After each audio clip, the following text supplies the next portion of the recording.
So I'll open it up and show you guys what the problem usually is. Like I mentioned, this won't fix analog issues, but buttons being randomly pressed. So these controllers have 5 screws, so we'll unscrew them. And you don't need much for the fix. You need a Q-tip, or what I like to use is some kind of cloth.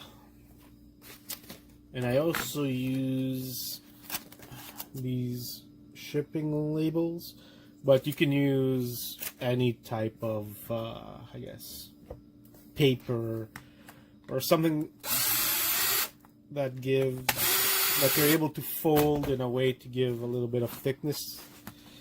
So we unscrew it, and this is what the inside of the controller looks like. For scrapping purposes, nothing too special in here. Very limited amounts of gold in these.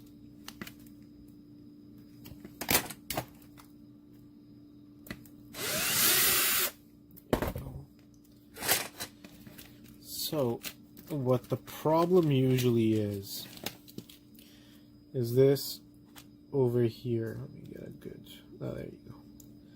So it's this over here. These get all corroded. It's by sitting around. Not really corroded, but they gunk up. I don't know why.